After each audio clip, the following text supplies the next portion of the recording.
राधे राधे जय Shri Krishna God is a virus and let me explain how तो universe एक giant simulation है जहाँ फिजिक्स इसका सॉफ्टवेयर है, मैटर इसका हार्डवेयर, लेकिन शॉकिंग रियलिटी ये है ना कि यूनिवर्स के सिमुलेशन की रियल रियलिटी में हम ह्यूमंस या फिर किसी भी लाइफ फॉर्म को एडजस्ट ही नहीं करना चाहिए था। लेकिन फिर एक मिरेकल होता है और यूनिवर्स के इस ऑपरेटिंग सिस्टम में बग यानी कि एक वायरस होता है जिसने ना सिर्फ यूनिवर्स के लॉज को ब्रेक किया, साथ ही साथ इस सिमुलेशन में एक डिफरेंट रियलिटी को क्रिएट किया, एक ऐसी रियलिटी जिसमें आप और मैं और हमारा यह पूरा यूनिवर्स मौजूद है। पर सवाल आता है कि आखिर कैसे। तो आज के इस वीडियो में हम 20th सेंचुरी के दो famous book blind site and एक को प्रॉक्सिमस कंसेप्ट गॉड के वायरस पर बात करने वाले हैं। एंड आई प्रॉमिस कि यह वीडियो आपका यूनिवर्स को देखने का नजरिया ही बदल कर रख देगा। लेकिन इस वीडियो के स्टार्ट होने के पहले मैं आपको बता दूं कि यह वीडियो साइंस एंड एजुकेशन के लिए डेडिकेटेड है, इसका किसी भी रिलीजियस फेथ से कोई लेना नहीं। और चलिए शुरू करते हैं एक और नए एपिसोड को। दोस्तों, इस कहानी की शुरुआत होती है फ्यूचर में 2092 में, जब अचानक पृथ्वी के एटमॉस्फेयर में थाउजेंड्स ऑफ स्मॉल कॉमेट टकराने लगते हैं जिनसे खास तरह के मिस्टीरियस रेडियो सिग्नल आ रहे थे। मानो वो कोई कॉमेट नहीं बल्कि किसी एडवांस एलियन सिविलाइजेशन द्वारा पृथ्वी पर भेजे गए स्मॉल स्पेस क्राफ्ट प्रोब्स हो। वैज्ञानिक ने इन्हें फायरफ्लाइज नाम दिया। वैसे इनमें से कोई भी कॉमेट पृथ्वी की सरफेस तक तो नहीं पहुंचा और पहले ही एटमॉस्फेयर में जलकर राख हो गया। पर इस घटना ने पहली बार इंसानों को पृथ्वी के पास एलियन सिविलाइजेशन की मौजूदगी का एहसास करवाया। फायरफ्लाइज की इस घटना को हुए कुछ ही साल बीते थे कि दोबारा से एक अजीबोगरीब घटना हुई और पृथ्वी के वैज्ञानिकों को सोलर सिस्टम के क्वाइपो एक बड़े कॉमेट बर्न्स कोलफील्ड से दोबारा से इस तरह के मिस्टीरियस रेडियो सिग्नल रिसीव हो रहे थे। पर इस बार हम इंसानों ने इन सिग्नल्स की जांच करने का फैसला किया, जिसके लिए इस कॉमेट की तरफ एक लाइट वेट प्रोब भेजा गया। अब पहले प्रोब से कोई भी जवाब ना आने पर हम इंसानों ने बनस कोलफील्ड की ओर एक सेकंड प्रोब भी भेजा जिसमें कई एडवांस सेंसर्स लगाए गए थे। लेकिन जब ये दोनों मिशंस फेल हो गए तब एक क्रू मिशन का प्लान किया गया और क्राउन ऑफ थॉर्न्स नाम के एक advance anti matter propelled starship को कुछ हथियारों और 5 क्रू मेंबर्स के साथ कॉमेट बर्न्स कोलफील्ड से आने वाले इस मिस्टीरियस सिग्नल की ओर रवाना किया गया। जब ये स्टारशिप सोलर सिस्टम में बर्न्स कोलफील्ड कॉमेट की ओर अपने सफर पर थी तभी इन्हें एक ट्रांसमिशन रिसीव हुई जिसके मुताबिक इंसानों द्वारा भेजा गया सेकंड प्रोब इस कॉमेट तक पहुंच गया था। लेकिन जब इस कॉमेट पर स्पेक्ट्रोग्राफी की जा रही थी तब अचानक अपने आप एक्सप्लोड्स हमारे सोलर सिस्टम के अंतिम शॉर्ट क्लाउड में बिग बैन नाम के सब ब्राउन डॉर्फ प्लेनेट के पास से भी आ रहा था। और इस बार और फाइनली इंसानों द्वारा भेजी गई स्टारशिप क्राउन ऑफ थॉर्न्स अपनी डेस्टिनेशन पर पहुंचने में कामयाब रही, जहां पर इन्हें एक जायंट एलियन शिप दिखाई दिया और यही वो चीज था जिससे पृथ्वी को मिस्टीरियस रेडियो सिग्नल रिसीव हो रहा था। इंसानों के स्टारशिप जब इस एलियन शिप के करीब पहुंची तो वहां से स्टारशिप के क्रू मेंबर्स को भी इंग्लिश एंड चाइनीज लैंग्वेज में भेजे गए कुछ रेडियो ट्रांसमिशंस रिसीव हुए, जिन लैंग्वेज के बारे में शायद एलियंस ने अर्थ पर ब्रॉडकास्ट होने वाले रेडियो चैनल्स के जरिए सीखा था। इन भेजे गए सिग्नल्स में एलियंस ने अपने आप को रॉर शैक कहा। इंसान और एलियंस दोनों इस कॉन्टेक्ट से काफी क्यूरियस थे, खास करके एक दूसरे के बारे में जानने के लिए। दोनों को इस समय एक दूसरे से कोई भी खतरा महसूस नहीं हो रहा था, इसलिए एलियंस और इंसान दोनों ने आपस में मिलकर इन रेडियो सिग्नल्स के जरिए आपस में बात करना शुरू किया और एक दूसरे से उनकी टेक्नोलॉजी एंड बिलीफ के बारे में कई क्वेश्चंस पूछे और उनके आंसर्स भी दिए। अब इन्हीं क्वेश्चन एंड आंसर के कन्वर्सेशन को लीड कर रहे थे स्टारशिप के डैनियल ब्रुक्स, जिन्होंने एलियन से universal laws, reality of nature and एसिस्टेंसिया से बात करते हुए उन्हें यूनिवर्स की एक शॉकिंग रियलिटी का रियल लाइफ या फिर क्रिएचर नहीं है बल्कि यूनिवर्स के सिमुलेशन प्रोग्राम में डेवलप हुई एक गड़बड़ी, एक वायरस है। तो यहाँ पर स्टारशिप के क्रू मेंबर्स ने एलियंस के साथ हुई इस कन्वर्सेशन से रियल लाइफ एक जायंट कंप्यूटर है जिसका फिजिक्स सॉफ्टवेयर है और मैटर हार्डवेयर है। इसमें इलेक्ट्रॉन की हर मूवमेंट इस सुपर कंप्यूटर में होने वाली एक कैलकुलेशन और नंबर्स केवल रियलिटी को डिस्क्राइब एंड मेजर ही नहीं करते बल्कि नंबर्स ही इस जॉइंट यूनिवर्सल कंप्यूटर की रियलिटी है। साथ ही इन्हें यहाँ ये भी जानने को मिला कि यूनिवर्स में होने वाला हर इवेंट एक प्रोग्राम का हिस्सा है और जिसे हम अपने और इस यूनिवर्स की आज की रियलिटी का क्रिएटर मानते हैं, यानी कि गॉड। वो कोई चीज़, एंटिटी या कोई केमिकल रिएक्शन नहीं है बल्कि एक प्रोसेस है।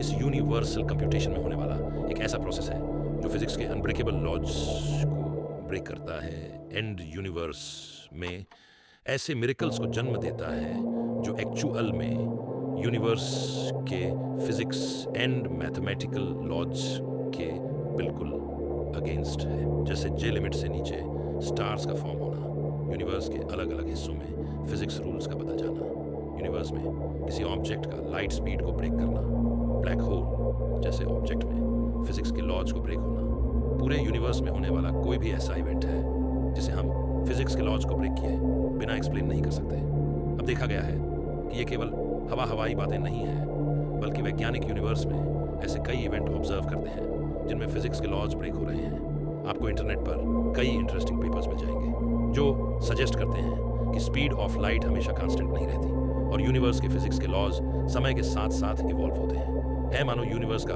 ऑपरेटिंग सिस्टम टाइम के साथ साथ अपनी कमियों को फिक्स करके और बेहतर हो रहा है। इन शॉर्ट, यूनिवर्स के इस ऑपरेटिंग सिस्टम को चलाने वाले लॉज ऑफ फिजिक्स को जो प्रोग्राम ब्रेक करता है ना, हम उसी को गॉड कह सकते हैं, जो कि असल में एक वायरस है जो यूनिवर्स की परफेक्ट फंक्शनिंग प्रोग्राम में बाधा उत्पन्न करके यूनिवर्स के लॉज को ब्रेक करके मिरेकल्स एंड डिफरेंट ऑब्जेक्ट्स की क्रिएशन करता है, जो कि एक परफेक्ट प्रोग्राम के मुताबिक पहले होना पॉसिबल था। पर क्या गॉड एजे वायर्स की ये थ्योरी सही है और क्या ऐसा पॉसिबल है? इसका जवाब है मैट्री ओश का ब्रेन 19th सेंचुरी में प्रपोज्ड एक काफ़ी फेमस हाइपोथेटिकल मेगा स्ट्रक्चर साल 1997 में रॉबर्ट जे ब्रैडब्यूरी द्वारा एक हाइपोथेटिकल मेगा सुपर कंप्यूटर का आइडिया दुनिया के सामने रखा गया। एक ऐसा कंप्यूटर जो पूरे यूनिवर्स की हर कैलकुलेशन एंड प्रिडिक्शन करने की क्षमता रखता रहेगा एंड इवन अपने अंदर फिजिक्स एंड मैथमेटिकल लॉज के साथ यूनिवर्स को क्रिएट एंड डिस्ट्रॉय भी कर सकता है। रॉबर्ट जे ब्रैडब्यूरी का मैट्रियोश का ब्रेन कार्ड सेफ स्केल के टाइप 2 सिविलाइजेशन द्वारा बनाए गए मेगा स्ट्रक्चर डायसन स्फीयर से इंस्पायर्ड था, जो कि किसी भी स्टार के आसपास बनाया गया। एक ऐसा मेगा स्ट्रक्चर होता है जो स्टार से डायरेक्ट एनर्जी लेकर उसे कंप्यूटेशनल कैलकुलेशन के लिए प्रयोग करे। Science fiction novel writer Charles Stross के अकॉर्डिंग मैट्रिक्स का ब्रेन एक ऐसा अल्टीमेट कंप्यूटर होगा जो केवल यूनिवर्स में होने वाले इवेंट्स को प्रेडिक्ट ही नहीं करेगा, बल्कि हमारे यूनिवर्स के स्ट्रक्चर एंड इवन फिजिक्स के लॉज को बदलने की भी ताकत रखेगा। और राइटर डेमियन ब्रॉडरिक ने तो साल 2005 में अपनी बुक में मैट्रियोश का ब्रेन की पावर को एक्सप्लेन करते हुए बताया था कि इससे हम पूरे अल्टरनेट यूनिवर्स को सिमुलेट कर सकते हैं, वो भी हमारे यूनिवर्स की हर एक लाइफ फॉर्म, हर एक इंसान, हर एक स्टार, प्लेनेट, गैलेक्सी जैसी सभी छोटी से छोटी और बड़ी से बड़ी डिटेल्स के साथ। यानी यह पॉसिबल है कि एक प्रोसेस यूनिवर्स के बारे में बताया गया है, वो यूनिवर्स भी किसी मैट्रिक्स का ब्रेन के अंदर बनाया गया सिमुलेशन हो। इवन हमारा यह यूनिवर्स भी उसी तरह का एक सिमुलेशन हो जिसकी एक्चुअल रियलिटी आज से बिल्कुल डिफरेंट होनी चाहिए थी। पर मैट्रियोश का ब्रेन के कंप्यूटेशनल पावर में आए एक वायरस के चलते हमारे यूनिवर्स की प्रेजेंट रियलिटी बनी, जिसमें मेरी, आपकी और हम सबकी यह दुनिया क्रिएट हो पाई। अब दोस्तों, अगर हम ये एक्सेप्ट करते हैं कि गॉड यूनिवर्स के सुपर कंप्यूटर में आया एक बग यानी कि वायरस है, तो इसका मतलब है कि यूनिवर्स एक परफेक्ट वे में काम नहीं कर रहा। इसके बाद एक क्वेश्चन दिमाग में यह भी आता है कि अगर यूनिवर्स सही से ऑपरेट नहीं कर रहा है तो क्या जिस रियलिटी में हम रहते हैं, जिसे हम आज महसूस करते हैं, वो एक्चुअल रियलिटी है या फिर इस वायरस द्वारा जनरेट की गई रियलिटी है? और अगर हाँ, तो असली रियलिटी कैसी होगी? मतलब एक परफेक्ट यूनिवर्स जहाँ यह वायरस ना होता, वो यूनिवर्स की रियलिटी कैसी होगी? क्या परफेक्ट ऑपरेटिंग सिस्टम वाले यूनिवर्स में आज के तारे, प्लेनेट एंड इवन हम ह्यूमंस एग्जिस्ट कर सकेंगे? क्या हम इंसानों की जगह उस परफेक्ट यूनिवर्स में होगा, या हम बस इस यूनिवर्स में वायरस ऑपरेटिंग सिस्टम में आई खराबी से उत्पन्न हुए हैं? और अगर हाँ, तो हमारी इस रियलिटी को इस वायरस ने ही बनाया है और एक्चुअल में एक परफेक्ट वर्किंग यूनिवर्स के मॉडल में हमें एडजस्ट ही नहीं करना चाहिए था। तो ऐसे में क्या हमें अब इस वायरस की वर्शिप करनी चाहिए, या फिर एक समय पर अपनी एडवांसमेंट से यूनिवर्स के इस ऑपरेटिंग सिस्टम को सुधार कर इस वायरस को हटाकर यूनिवर्स की एक्चुअल रियलिटी को देखना चाहिए?